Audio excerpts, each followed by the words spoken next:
you've all heard about the gas attack in Syria recently, but I know what you're thinking. It could never happen here.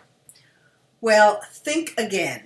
Actually, it has already happened in the United States. There was the anthrax attack after 9/11, so the idea that weapons of mass destruction would never be used here is not actually one that you can rely on.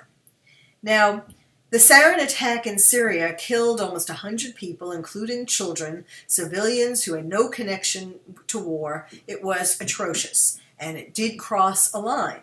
But are there really lines in war? Do countries really plan, even no matter what pact they've signed? And yes, the countries got together and have made pacts about certain weapons of mass destruction that cannot be used. But really, in war, are countries going to listen to these pacts, these commitments that they made at some point in the past? I don't think so. So are we living under a false sense of security? I think that we are.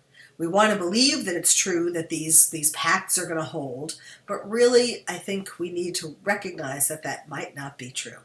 Now, there are three different kinds of weapons of mass destruction: chemical, biological, and nuclear. And why these are so powerful as terror tools isn't just because they kill masses, mass destruction, but it's because the idea of having such an attack, even without the attack happening, actually instills mass terror. Now, we already, and it's bad enough that we have to kind of think, and it's at least in your unconscious, even if it's not in your conscious, when you're walking in the street, maybe you're thinking, have begun to think, that there just could be a truck. Maybe when a truck comes up close behind you, you start to think, could that be a terrorist? Just like the attacks in Nice and Berlin and London. That's bad enough, but now, of course, if we have to start thinking about weapons of mass destruction, that does create terror. Now, there are four different types of chemical attacks, chemical agents, that are used in attacks of mass destruction. There's the choking or pulmonary agents like chlorine. There are blister agents like mustard gas that causes blisters on your skin and in your respiratory tract. There are blood agents like cyanide that interfere with oxygen being brought through the blood to your body.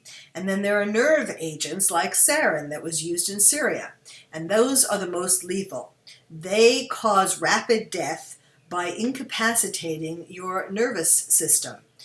And obviously there are severe psychological and physical effects leading to death. Even the size of a pea, enough sarin that's just the size of a pea can cause death.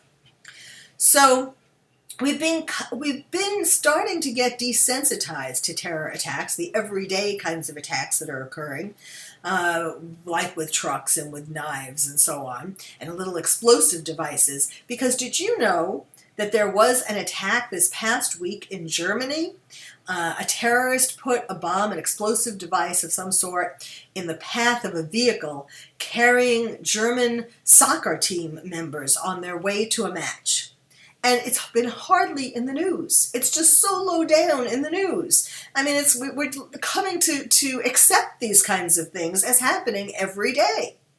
So that in itself is scary. Not that I want you to walk around thinking, oh my God, there's going to be a terror attack today. But at the same time, we have to wake up in order to want to prepare ourselves to build our resilience psychologically and physically.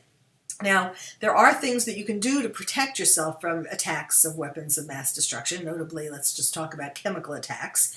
Depending upon what kind of chemical. For example, with sarin, an antidote is atropine. And it depends upon the size of the dose of sarin and how quickly you get the atropine. That will determine whether or not that can save you from death or other injuries. And so, but as these kinds of attacks get closer to actually happening, I'm sure, and even as we speak, there are people developing in laboratories, scientists, other cures, additional cures for weapons of mass destruction, things that we can do, not necessarily cures, but things we can do to try to protect ourselves better. I'm not trying to give you nightmares, but for now, I just want you to wrap your head around the fact that we may be living in a false sense of security, and the kind of chemical attack that happened in Syria could happen here.